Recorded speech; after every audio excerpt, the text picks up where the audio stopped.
maing di masih nausogan. Yang pertama, saya sih tidak banyak bawa data hari ini, tapi hanya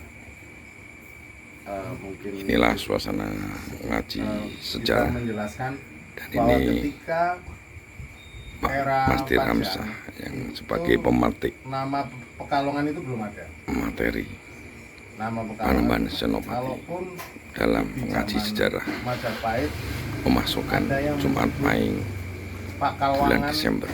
dalam kitab Negara Kartagama itu juga setelah ditelusuri lebih rinci itu Pakalwangan itu bukan Pekalongan. Demikian juga jauh sebelumnya era mungkin kerajaan Mataram kuno atau Mataram Hindu itu sebelumnya Pekalongan ada yang menyebut sebagai berdasarkan catatan-catatan dari pengelana dari ketika Mataram Panembahan Senopati, kemudian Prabu Hanyakrawati itu baru ada di eranya Sultan Agung. Itu pun di beberapa literasi Jawa itu nyebutnya bukan Pekalongan, yang tentu Ngaji sejarah Mataraman kaitannya dengan Pekalongan di era Panembahan Senopati yo mending amat susah kowe. Ketika jauh sebelum Pajang di era Demak ada seorang pengelana Portugis namanya pesisir ya, terutama dia naik perahu. Nah itu belum menemukan tentang dia ke Tegal, tapi dia tidak melewati Pekalongan gitu. Dia Pekalongan tidak disebutkan dalam naskah Suma Oriental. Dan setelah Pekalongan kemudian Camaran, Demak. Jadi nama-namanya agak beda ya, penyebutannya Portugis juga karena dia Portugis ya. Jauh sebelum karena Portugis sudah ada di sini jauh sebelum Cornelis de Houtman datang ke Nusantara, yang tentu tadi sudah disebutkan di era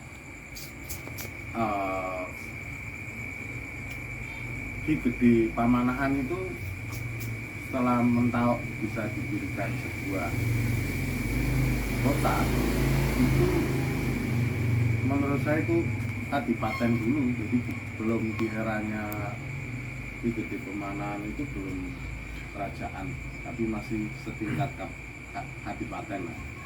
Baru di eranya Panembahan Senopati ini beliau mentasbihkan diri sebagai Sinuwun Senopati ing Alogro ya, tapi dia gelarnya bukan seperti yang sesudahnya. Ada nama Sunan, Sultan Agung. Sunan itu kan dari susuhunan wong Jawa ini Sunan disingkat. Dia punya Sultan, Kesultanan Orojo ini susuhunan. Nah ini Panembahan ya, karena dia yang mengawali. Dan itu saya kira kalau orang dulu laku tirakatnya kan kuat sekali, jadi dia bisa menyerap energi. Bagaimana dia di situ itu sebelumnya di Mentawai itu kan, kalau dia dari kota sekarang kan banyak peninggalan juga di Mataram Minggu. Nah jadi kembali ke itu ya, 3 Trimasketir tadi, Panembahan Senopati, Ki Gede Pamanahan, Ki Gede Panjawi, satu lagi Ki Jurumatan itu adalah muridnya Sunan Kalijogo. Nah 3 orang ini sebenarnya bukan kandung ya, tapi ya akhirnya dipersaudarakan karena sama-sama mengabdi kepada keberhasilan itu. Danang Sriwijaya diberikan hadiah alas mentawai tadi, Panembahan Senopati yang di Panemanahan yang memulai. Sementara di Neng Babat tanah Jawa yang tak serahkan ente itu Panjawi di Pati. Mungkin beliau paling junior ya dibanding Pamanan, Panjawi. Dan itu memang kalau kita telisik tentang Mataram, kita harus jeli gitu. Jelinya ini ono kadang aran podo. Contoh di Panegara di Ponorogo. Yang di Panegara itu ya, membangun benteng, menguatkan strategi pertahanannya, menguatkan ekonomi, dan secara politis dia membangun diplomasi. Diplomasi itu ke arah barat, nah timur dengan kekuatan senjata. Nah, jadi sampai Cirebon di lobi. Nah, klub baratnya ras ke ya macam-macam mungkin saling membantu kerajaan Cirebon, karena Cirebon lebih dulu daripada Mataram. Itu yang saya lihat. Kemudian beras, gula kelapa, gula aren, itu gula pasir wis kondo iki. Beda. Gula Jawa, gula aren. Karena ini kalau kita melihat data yang ada di bawah kapalnya Powerexo ke Batavia waktu perang malam itu ono kopi ini beras, gula aren, terus Aryo Pangiri kok ombok. Iya. Ya, sama Aryo Pangiri. Terus Madiun juga ditaklukkan nanti, Besanan juga nanti anaknya dengan Madiun, Tuban dan Surabaya. Surabaya paling angel ditakluk. Baru era Sultan Agung bisa. Nah, salah satunya adalah ketika daerah jadi diserang, digumpeti, tetap bisa karena ini adalah daerah penyangga Surabaya di Kabupaten Sukadana di Kalimantan. Nah, ini yang terakhir penyerangan Surabaya, pemberontakannya. Nanti juga Pragola 1 dan Pragola 2 juga memberontak gitu. Di eranya Sultan Agung apa Anyokrawati. Zaman Anyokrawati, zaman Sultan Agung. Zaman Sultan Agung. Ya. Nanti Pragola yang kedua itu juga memberontak. Nah, ini Senopati wafat kira-kira tahun ini makam nisane. Jadi memang data di era ini sangat minim sekali, terutama berkaitan dengan Pekalongan. Kemudian nanti juga ada pemberontakan Pangeran. Matur suwun. Assalamualaikum warahmatullahi wabarakatuh. Kawan-kawan sekalian, salam utuh dulu dan salam ngopi. Matur suwun Pak Dirham. Jadi saya akan melengkapi apa yang disampaikan Pak Dirham. Kawan-kawan sekalian, saya sungguh berbahagia sekali. Jadi saya kalau duduk ngomong tentang sejarah tuh semacam terpuaskan libidonya. Jadi kita di sini itu dalam keadaan setara ya. Setara itu kita saling mengisi, bukan berarti Pak Dirham saya itu paling tahu sendiri, tidak.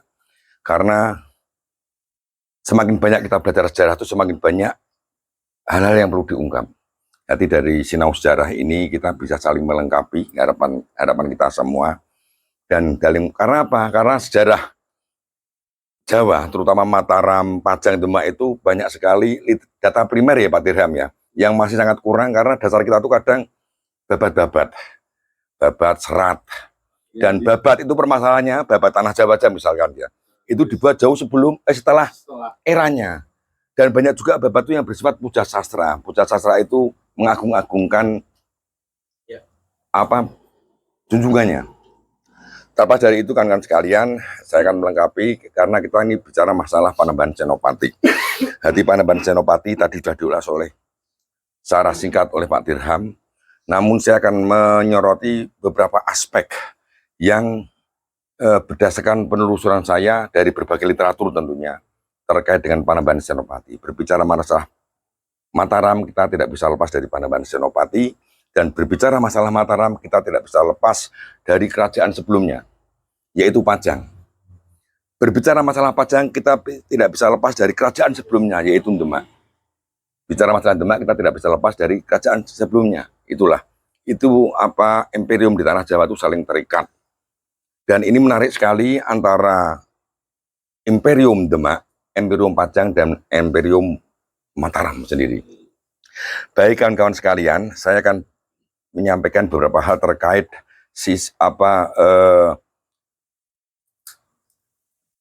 beberapa hal terkait dengan Panembahan Senopati untuk memfokuskan pada bahasan kita pada malam hari ini. Panembahan Senopati memang benar, beliau adalah pendiri Kesultanan Mataram atau Kerajaan Mataram. Tadi telah disinggung, sebelum saya akan membahas itu, Panembahan Senopati sendiri, saya akan berbicara masalah asal-usulnya. Nama Panembahan Senopati ini memiliki beberapa nama. Nama kecilnya adalah Bagus Sarbuk. Orang tuanya, saya akan urut biar tahu semuanya. Jadi ini transisi antara Pajang ke Mataram. Ayah beliau adalah Ki Ageng Pemanahan. Ibunya beliau nanti ada hubungan darah dengan bapaknya. Saya akan bicara masalah bapaknya dulu. Bapak beliau adalah Ki Ageng Pemanahan. Ki Ageng Pemanahan adalah putra daripada Ki Ageng Ngenis. Berarti Panembahan Senopati adalah cucu daripada Ki Ageng Ngenis. Kemudian Ki Ageng Ngenis merupakan putra dari Ki Ageng Selo. Ki Ageng Selo merupakan putra dari Ki Ageng Getas Pandowo. Getas Pandowo putra dari Bondan Kejawan. Dia Bondan Kejawan. Ini pokoknya Bondan Kejawan. Ini. Jadi Panembahan Senopati merupakan keturunan ke-6 dari Bondan Kejawan. Keturunan ke-7 dari Brawijaya ke-5 atau Kertabumi. Ini berdasarkan beberapa literatur. Ibu beliau ini ya, ingat-ingat ya, Pemanahan, kemudian Ngenis, kemudian Ki Ageng Selo, Getas Pandowo, dia Bondan Kejawan, Kertabumi. Ibu beliau namanya Nyai Sabinah. Nyai Sabinah. Nyai Sabinah ini merupakan putri dari Ki Ageng Sobo atau Ki Ageng Pakiringan namanya. Ki Ageng Pakiringan ini putra dari Ki Ageng Mode Pandan. Ki Ageng Mode Pandan merupakan putra dari Ki Ageng Wonosobo. Ki Ageng Wonosobo merupakan putra sulung dari Dyah Bondan Kejawan. Jadi Mbah Podo, bapak dan ibu ini beliau. Karena Dyah Wangsa Mataram ini tidak bisa lepas dari Trah Dyah Bondan Kejawan. Keturunan dari Kertabumi, dari istri Wandan Kuning. Ki Ageng Getas Pandowo, Ki Ageng Wonosobo merupakan 3 sesepuh Mataram. Satu lagi siapa? Putra sulung Dyah Bondan Kejawan adalah Ki Ageng Wonosobo, kemudian Ki Getas Pandowo, adik yang bungsu namanya Roro Kasian. Ini nanti kawin dengan Ki Ageng Ngerang. Dari Ki Ageng Ngerang nanti ini, dari Roro Kasian, menurunkan yang sederat, yang seusia dengan Pemanahan namanya Ki Ageng Penjawi. Ki Ageng Ngerang 1, punya Ki Ageng Ngerang 2, Ki Ageng Ngerang 3, kemudian Ki Ageng Penjawi. Ini, jadi Bondan Kejawan, kemudian Ki Ageng Wonosobo, Ki Getas Pandowo, dan Roro Kasian merupakan 3 serangkai Mataram. 3 serangkai Mataram, sepuh nih. Nah, yang disebut dengan trio Mataram adalah cucu-cucu dari 3 serangkai ini. Buyut-buyutnya bukan cucu. Siapa itu? Ki Ageng Pemanahan dari garis Getas Pandowo, kemudian Ki Ageng Penjawi ini dari garis Ki Ageng Ngerang, kemudian Ki Juru Mertani dari garis Ki Ageng Wonosobo. Ini Ki Ageng Ki Juru Mertani ini merupakan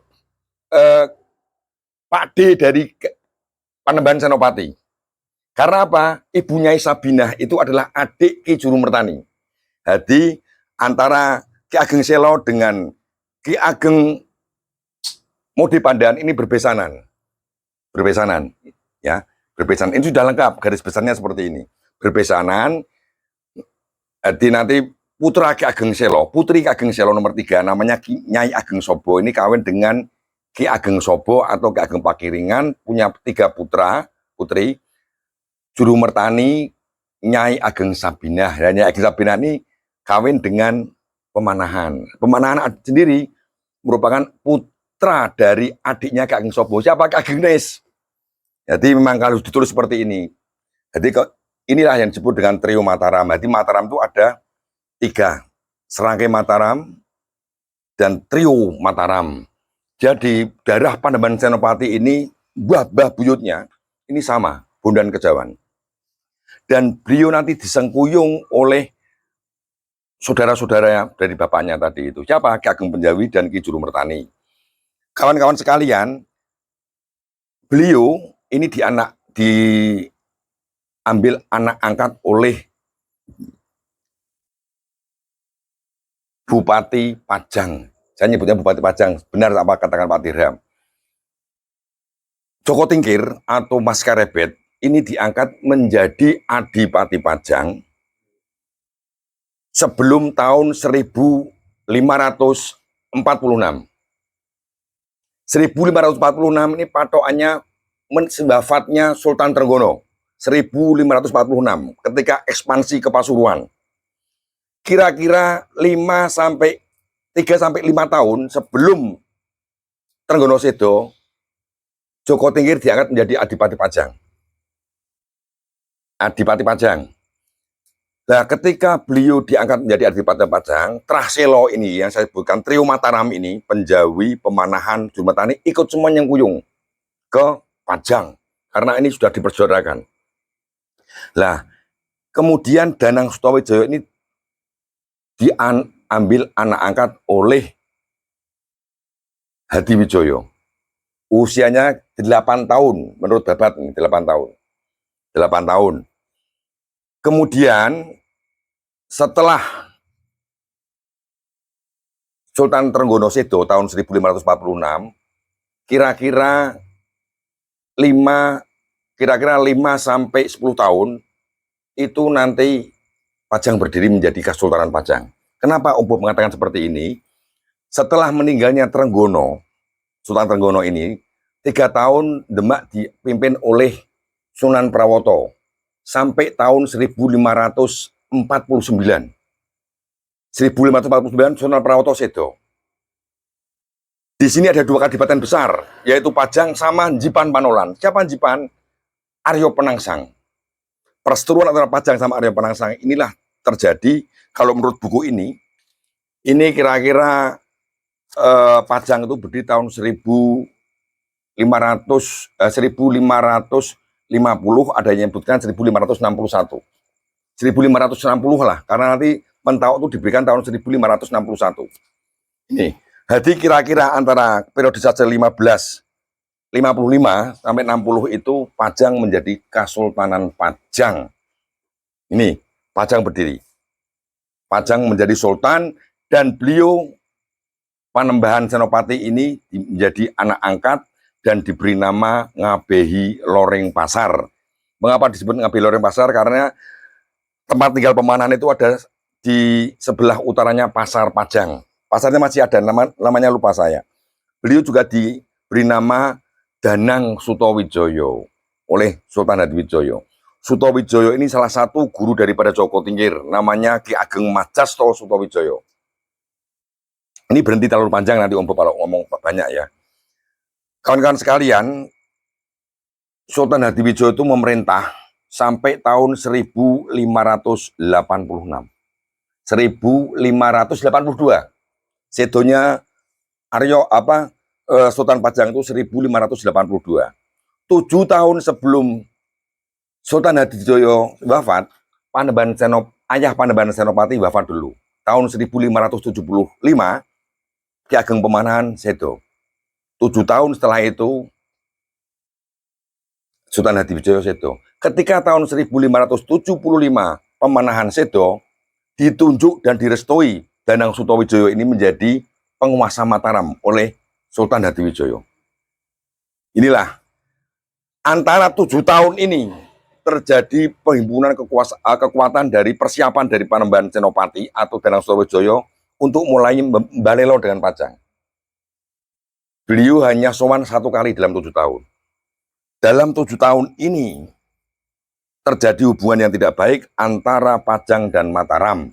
Ini Pajang masih ada Sultan Hadiwijoyo, Danang Sutowijoyo, nanti bergerak Panembahan Senopati ini menghimpun berbagai, dia olah rasa, kemudian mesu budi dengan olah batin, olah prihatin, termasuk mempengaruhi kadipaten-kadipaten.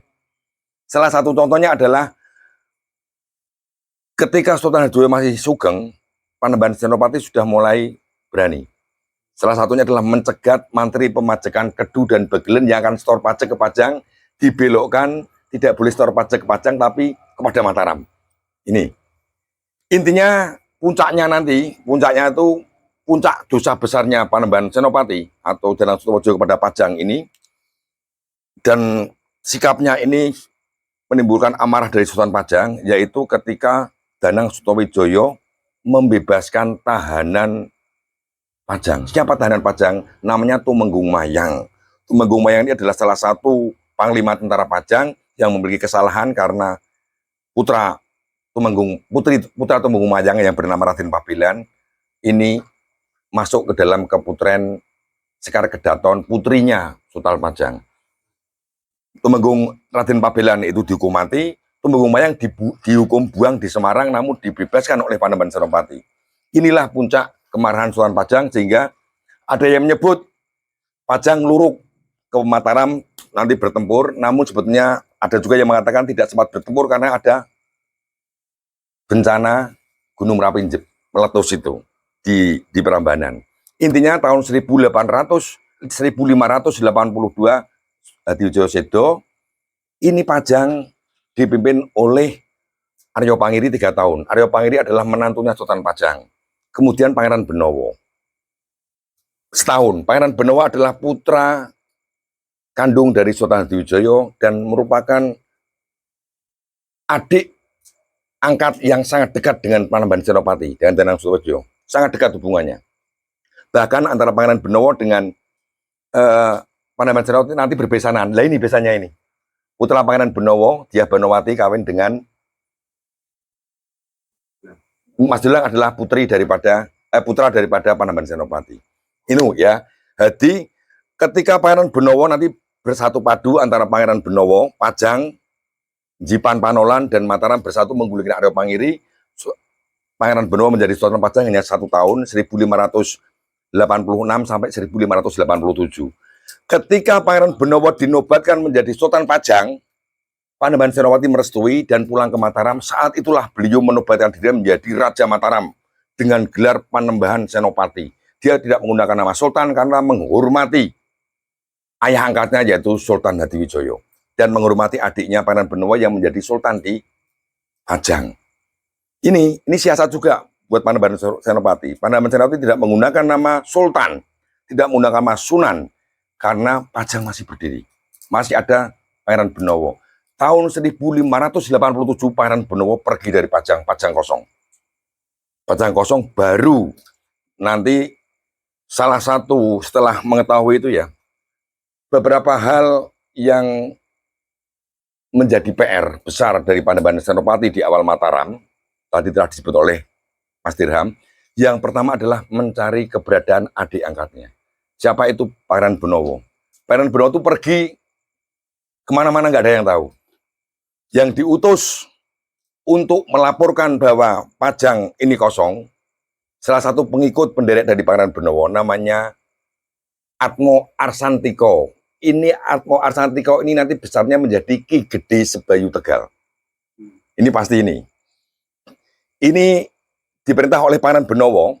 Di dalam Bapak Tegal disebutkan Ki Gede Sebayu ikut memerangi Aryo Pangiri dengan Pangeran Benowo. Dalam Bapak Tegal ada di situ. Nah nanti ini keberadaan Ki Gede Sebayu ini melaporkan keberadaan Pangeran Benowo dan kekosongan Pangeran Benowo kepada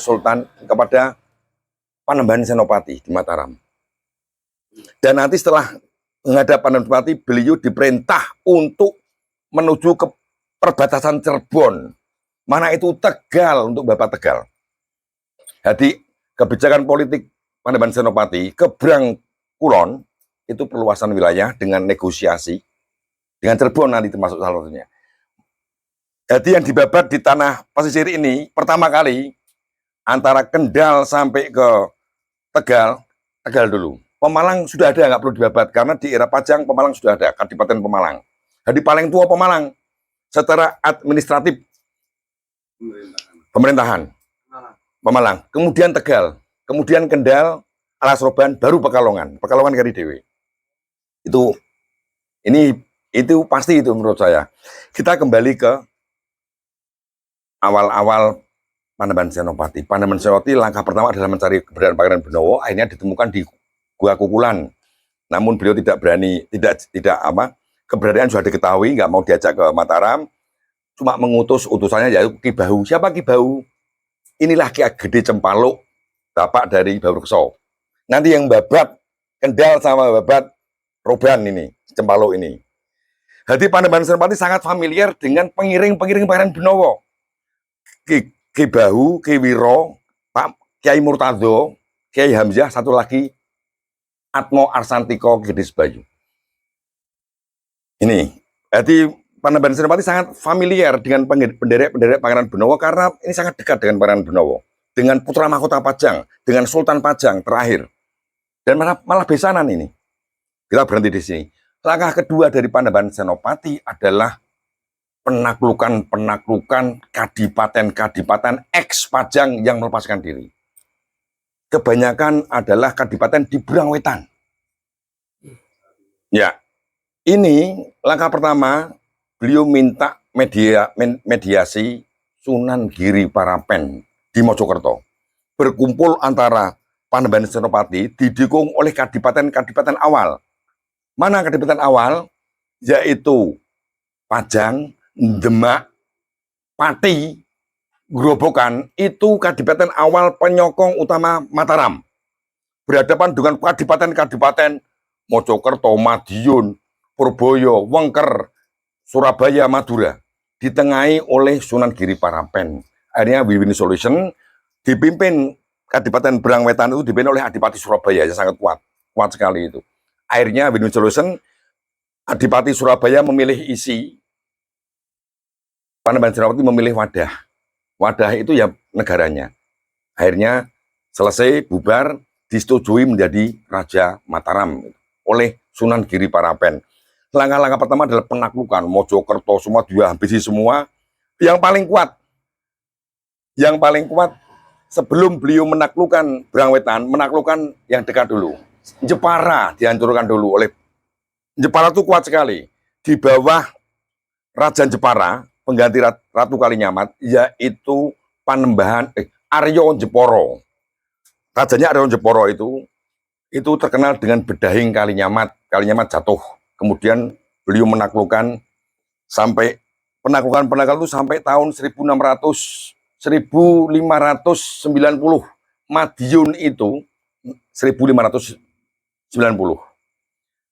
Setelah beliau itu dan tekad atau kebijakan politik peperangan ke barat ini, ke timur ini diikrarkan oleh Panembahan Senopati ketika jumenengan awal Panembahan Senopati menjadi raja.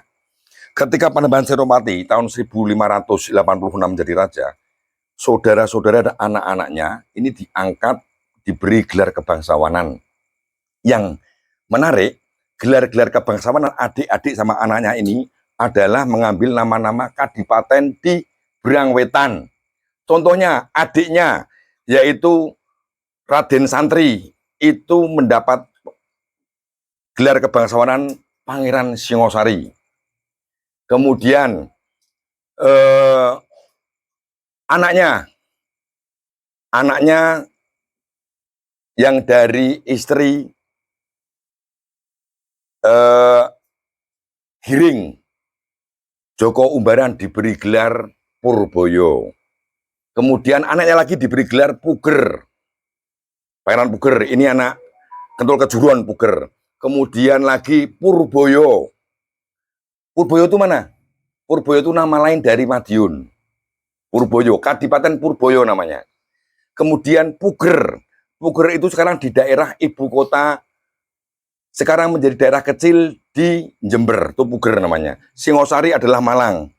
Kemudian ada lagi nama Balitar, dibelikan kepada putranya Panembahan Senopati dari Ibu Retno Dumilah, yaitu Pangeran Juminah. Pangeran Juminah itu nama gelarnya adalah Panembahan Balitar.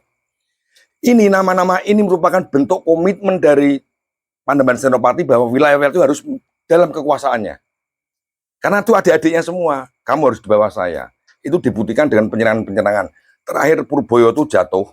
Purboyo itu ketika Panembahan Timur atau Panembahan Timur ini lari dan Purboyo jatuh, sehingga putra Panembahan Timur yaitu Retno Dumilah diambil istri oleh Panembahan Senopati. Ini, jadi memang benar kata Pak Dirham tadi itu bahwa kebijakan politiknya, keberangbetan itu adalah penaklukan lewat peperangan. Karena sebelum Mataram itu kadipaten-kadipaten timur itu sudah berdiri semua, sudah kuat-kuat semua, dan di bawah Pajang semua. Di bawah Pajang, dan ketika Pajang runtuh mereka pada berdiri sendiri. Namun kalau ke utara, ke barat, ke Kulon, ini wilayahnya tuh belum ada kadipaten, Mas. Hanya ada Cirebon sama Pemalang. Malang ini. Kawan-kawan sekalian, sekarang saya menyampaikan bahwa siap istri-istri daripada Panembahan Senopati. Panembahan Senopati menurut buku ini memiliki beberapa istri. Ya. Dan memiliki dari istri-istri dan selirnya itu beliau memiliki 23 putra-putri. 23 putra-putri ini nanti yang akan membawa dinamika Mataram ke babak selanjutnya. Beliau gadis pertama yang menjadi istri ya, belum permaisuri ini, itu adalah Roro Semangkin. Roro Semangkin itu sebetulnya adalah persembahan Ratu Kalinyamat kepada Hadiwijoyo, Sultan Pajang. Ratu Kalinyamat memberi hadiah 2 orang putri.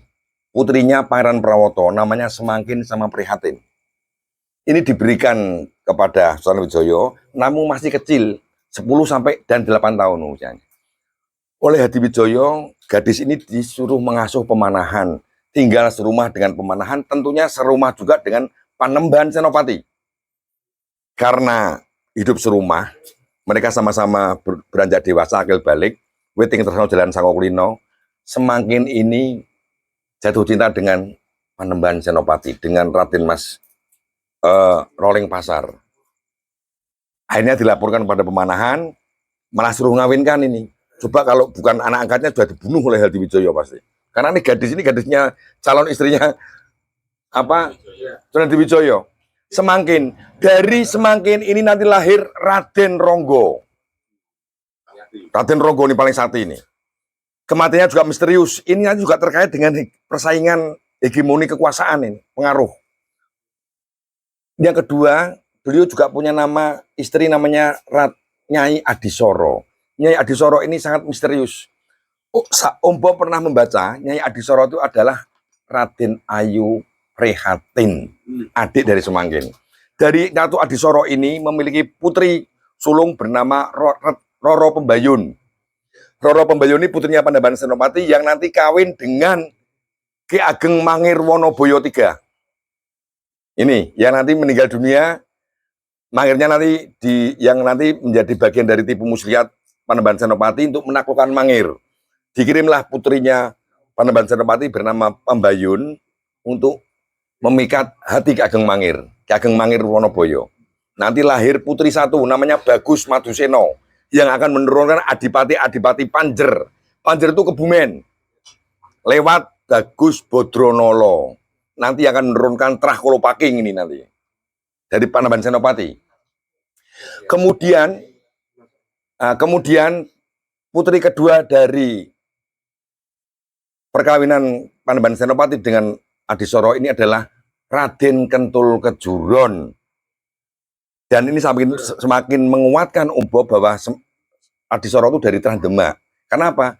Kentul Kejuron ini nanti diangkat menjadi Pangeran Puger Adipatin Demak. Nanti akan berontak ini zaman Anyokrowati ini. Zaman Anyokrowati. Jadi Umbo akan sebutkan putra-putra yang terkenal dari Panembahan Senopati. Beliau juga nanti kawin dengan putrinya dengan keponakannya sendiri. Siapa keponakannya? Dengan sepupunya sendiri. Sepupu beliau putri dari Panembak dari Ki Ageng Penjawi namanya Wasito Jawi dinikah menjadi permaisuri utama ini. Dari beliau nanti lahir Raden Mas Jolang Atro Panembahan Anyokrowati. Ini.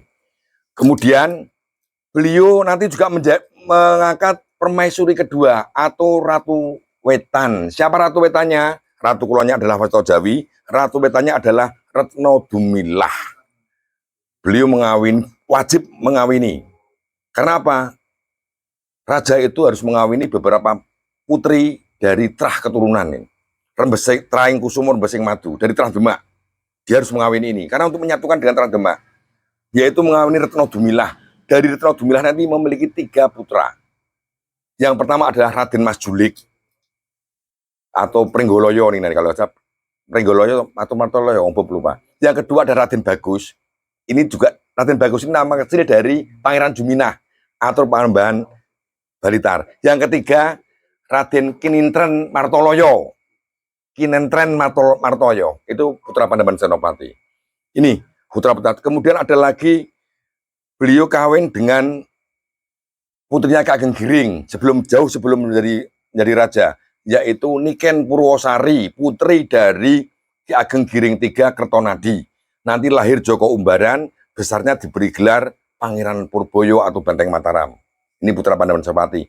Beliau juga memiliki istri dari selir Nyai Brahmantio, lahir nanti Raden Rimbogo atau Raden Tembogo, nanti bergelar Pangeran Puger sama.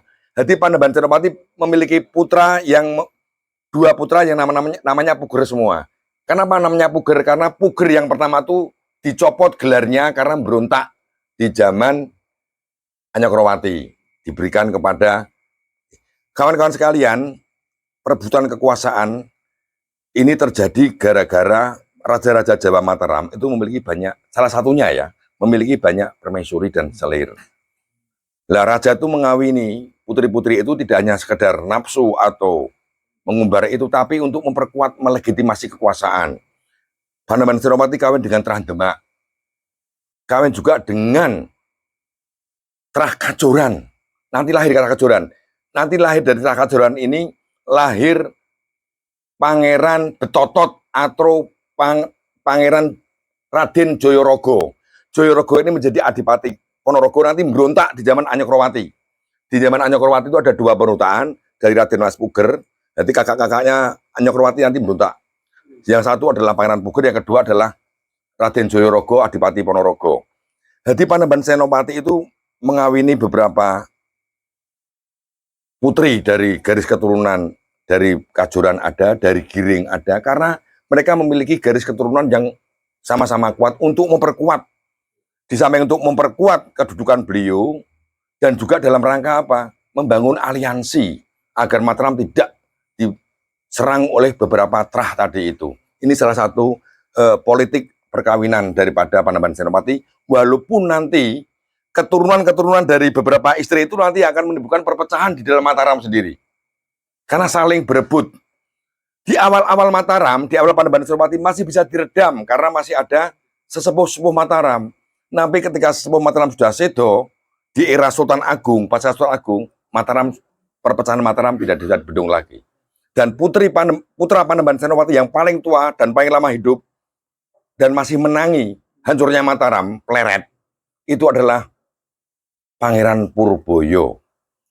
Ini putra Panembahan Senopati paling tua usianya, Pangeran Purboyo. Ini nanti tidak kuat menahan lagi perpecahan internal di Mataram. Dan kawan-kawan sekalian, Panembahan Senopati ini sedo di Kajenar, ya, di Kajenar tahun 1601. Beliau memerintah menjadi raja itu 15 tahun. Hidup di Mataram itu dari tahun 1586 sampai 1601. Namun beliau di Mataram ini ditambah berarti 7 tahun menjadi penguasa Mataram, Adipati Mataram ya, dari tahun 1575 sampai 1586. Menjadi adipati dulu, menggantikan bapaknya yaitu Ki Ageng Pemanahan Sedo yang sedo tahun 1575. Jadi kemudian beliau dari umur 8 tahun besar di Pajang sampai ke Mataram. Jadi kira-kira usianya bisa memperkirakan lah. Tidak sampai 60 tahun kelihatannya Pak Tiram ya. Meninggal karena masih muda juga Panembahan Senopati itu, dan meninggalnya beliau juga masih menjadi misteri karena beliau waktu itu masih berkunjung ke sebuah desa namanya Kajenar. Maka Panembahan Senopati disebut dengan Panembahan Sedo ing Kajenar. Kajenar itu sebuah desa yang tidak jauh dari Kota Gede secara itu. Jadi Panembahan Senopati, dan Panembahan Senopati adalah yang peletak dasar daripada Mataram. Beliau tidak sempat, lihatnya matinya juga mendadak. Kenapa mendadak? Karena pengganti beliau nanti menimbulkan ketidakpuasan dari putra-putra beliau. Diangkatnya Anyokrowati, karena Anyokrowati ini yang ditunjuk karena oleh Panembahan Senopati karena berasal dari permaisuri kulon, yaitu Wasito Jawi. Perkawinan Wasito Jawi ini karena apa? Ini wasiat dari Kakang Pemanahan, bahwa Mataram kalau bisa harus dari Traselo sendiri. Traselo, Trah Bondan Kejawan. Wasito Jawi berasal dari Traselo. Tadi itu putranya Penjawi. Penjawi dari garis Kageng Ngerang. Kageng Ngerang putra dari Bondan Kejawan. Ini awal-awal lah nanti. Ini suksesi Mataram ini juga tidak bisa lepas dari kekuatan Trah. Ada Trah Pajang, Trah Demak, Trah Mataram. Trah Mataram ini Traselo. Buktinya apa, kawan-kawan sekalian? Ada satu pemberontakan di zaman Panembahan Senopati. Terjadi tahun 1600. 1600 itu pemberontakan dari Wasis Joyokusumo. Wasis Joyokusumo atau Adipati Pragolo, itu Adipati Pati. Adipati Pati berontak. Ini karena kekhawatiran daripada Wasis Joyokusumo, Pragolo ini, kekhawatiran ketika Panembahan Senopati kawin mengambil permaisuri kedua Retno Dumilah. Retno Dumilah dari Trah kuat juga Trah Demak. Karena Retno Dumilah merupakan putrinya Pangeran Timur. Pangeran Timur merupakan putra bungsu Sultan Trenggono. Cucu dari Retno Dumilah itu merupakan cucu dari Sultan Trenggono. Trahing Kusumo Rebesing Madu dari Demak. Itu perkawinan ini terjadi tahun 1590. Perkawinan Panembahan Senopati dengan Retno Dumilah. Selama 10 tahun Pragolo itu dongkol hatinya dan tidak mau, jarang sowan ke Mataram. Puncaknya tahun 1560 karena tuntutan dari Adipati Wasis, karena selalu rimpungi ini, minta perluasan wilayah Pati sebagian utara Gunungan Kendeng. Puncaknya ketika Adipati Pragolo minta 100 tombak. Oleh Panembahan Senopati diberikan tombak 100, tapi tidak ada gagangnya. Hanya mata. Itu penghinaan buat Adipati Wasis, kemudian berontak ngeluruk. Namun dihadapi oleh ponaknya sendiri. Siapa? Raden Mas Jolang. Jadi Raden Mas Jolang itu berhadapan dengan ponaknya sendiri. Kemudian Raden Mas Jolang itu ditutup gagang tombak oleh Wasis. Karena Panembahan Senopati itu tidak mau menghadapi sendiri, dilarang oleh adik istrinya. Istrinya siapa ya? Kakaknya Adipati Pragolo. Untuk menghindari pertumpahan darah, ponakannya aja yang berhadapan. Sampai di medan perang, ditutup sama Pak Leknya, mulai wele. Ketika ditutup tombak itu, beliau jatuh. Panembahan Senopati kemudian marah, diserang, namun tidak dibunuh. Wasis kemudian berada, makamnya ada di Gunung Pati. Kenapa di Gunung Pati? Sebetulnya itu adalah dihukum buang di sana. Tidak boleh kembali ke Pati. Pati diserahkan pada putranya. Nah, beliau dihukum buang di Gunung Pati. Wilayah Semarang ke sini sampai Lasroba itu dulu daerah buangan dari semenjak Pajang, masih hutan belantara. Dibuang di Gunung Pati. Itulah pemberontakan dari di zaman Panembahan Senopati, hanya ada satu kerikil dalam pemerintahan Panembahan Senopati, yaitu adanya pemberontakan karena ketakutan dari Wasis Wasito Jawi atau Pragolo, kalau nanti beliau mengangkat permaisuri Retno Dumilah, kans untuk menjadi raja itu akan diberikan kepada lebih kuat Trahnya Demak. Namun nyatanya yang menjadi raja adalah Jolang, karena Jolang ada dari permaisuri pertama. Berarti putranya 23. Dan ini nanti putra-putra beliau itu sampai saat ini, kawan-kawan sekalian, ini merupakan keturunan daripada Panembahan Senopati semua. Baik Kesultanan Yogyakarta, Kasunanan Surakarta, maupun Puro Mangkunegaran, Puro Pakualaman, masih memiliki, kalau di tes DNA saat ini, DNA sama dengan DNA-nya Panembahan Senopati. Panembahan Senopati, dari ini nanti lahirkan Jolang. Jolang nanti melahirkan Sultan Agung. Sultan Agung melahirkan Amangkurat I. Amangkurat I melahirkan Amangkurat II. Amangkurat II melahirkan Amangkurat I nanti melahirkan Amangkurat II sama Pakubuwono. Berhenti Pakubuwono, semua terah ke sini keturunan Pakubuwono semua. Semenjak itu selesai, Pak. Terahnya Amangkurat itu selesai. Terahnya Derajat lah. Terahnya Rahmat itu selesai diganti terahnya Raden Mas Derajat atau Pangeran Puger. Pakubuwono pertama. Jadi Mataram saat ini adalah keturunan dari Pakubuwono pertama. Namun bercampur-campur karena nanti ada 4 terah besar di Jawa ini yang perlu diperhitungkan, yaitu terah Demak, terah Den Fatah ini, kemudian terah Pengging atau Pajang, ini Kebu Kenongo dan Hadiwijoyo Karepet Pajang ini nanti. Terah Mataram, ini terahnya Bondan Kejawan. Ada satu lagi terah yang bergabung menjadi satu, menjadi terah Kajoran namanya. Terah Kajoran ini gabungan dari Betoro Katong, Ponorogo, Giring, Ki Ageng Giring, dan Sunan Bayat melalui relasi perkawinan. Dan Panembahan Senopati pun perlu merangkul terah Kajoran ini. Buktinya apa?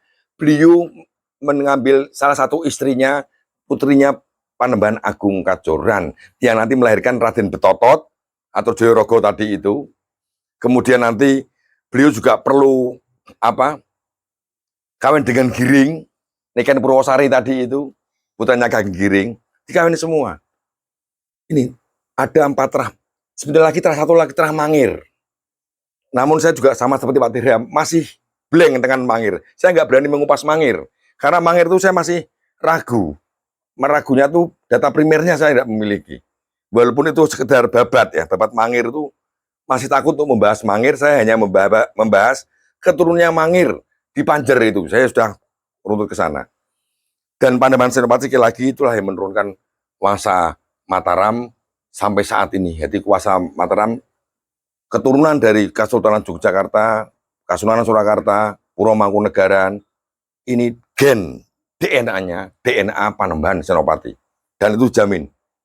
Menurunkan, walaupun nanti keturunan beliau nanti bercampur dengan terah Demak, terah ini. Kalau di DNA nanti putra pangeran-pangeran Jogja sama sini kelihatan. Ini dari terah Demak, dari terah Pajang, dari terah ada DNA-nya. Gabungan dari 4 terah besar. Terah Demak, terah Pajang atau Pengging, terah Mataram, Bondan Kejawan, terah Kajoran. Terah Kajoran ini gabungan antara Betoro Katong, Sunan Bayat, dan Panembahan atau Ki Ageng Giring. Itu saya kira kan sekalian, nanti kita bisa diskusi sambil sharing. Mungkin saya juga yang saya sampaikan juga mungkin ada kekurangan-kekurangannya. Mari kita lengkapi bersama-sama, kita diskusi, ngobrol sambil udut, sambil ngopi. Oke. Nanti kita saling melengkapi. Saya yakin Pak Dirham saya juga tidak paling pintar, tidak. Saya juga pedomannya membaca buku. Saya bisa ngomong karena saya membaca. Tanpa membaca nggak bisa. Maka mari kita gerakkan literasi sejarah ini.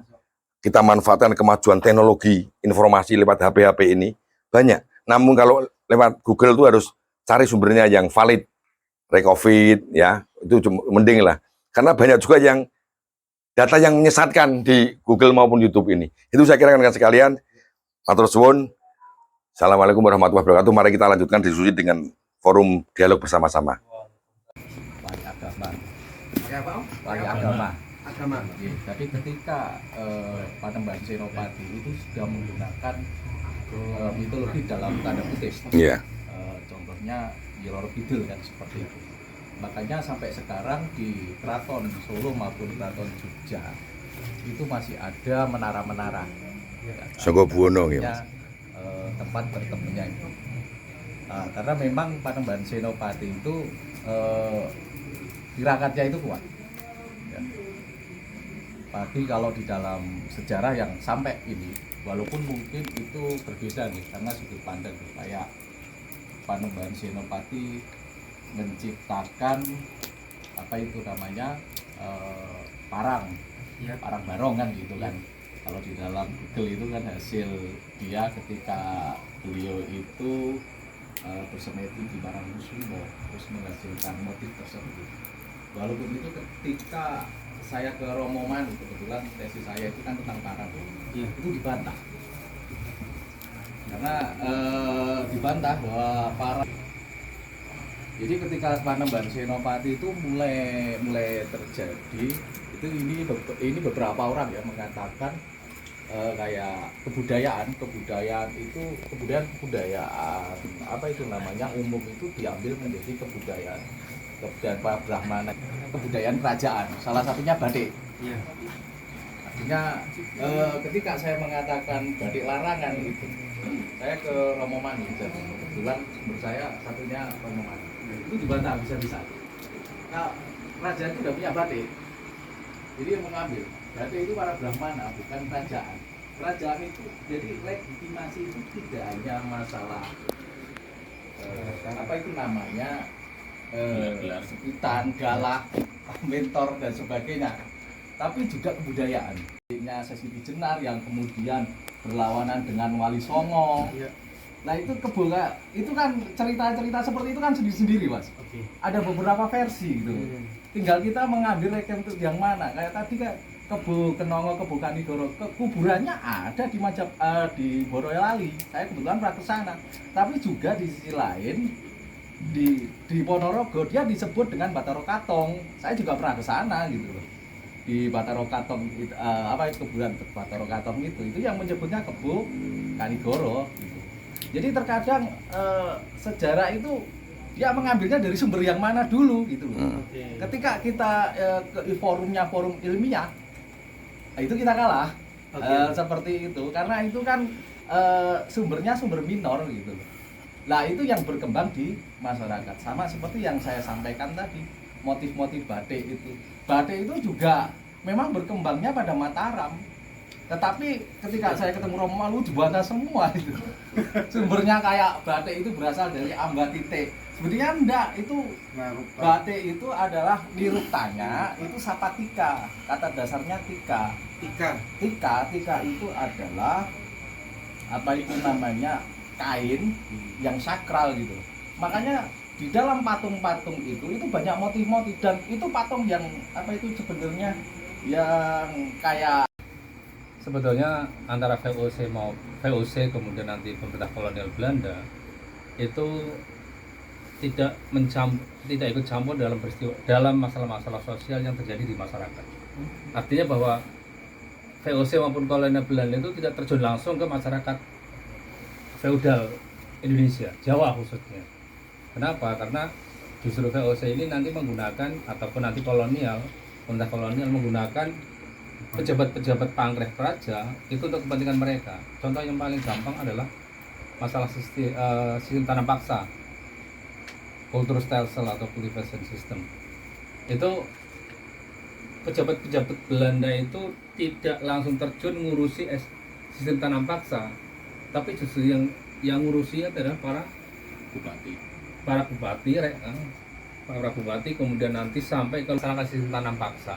Jadi seperti itu. Dan ini yang digunakan adalah sistem feodal.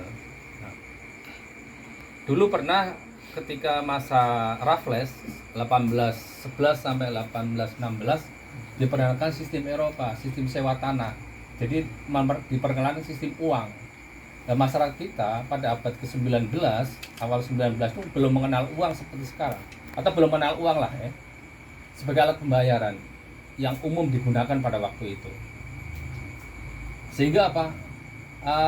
Sistem perpajakan dengan menggunakan uang itu gagal. Raffles itu gagal.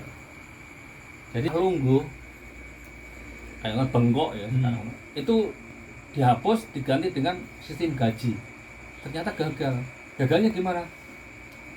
Jadi ketika regen bupati itu mendapatkan gaji, segala kewajiban feodal, segala hak-hak feodal itu dihapuskan. Contoh misal, masyarakat yang dilarang untuk membantu bupati membersihkan rumahnya,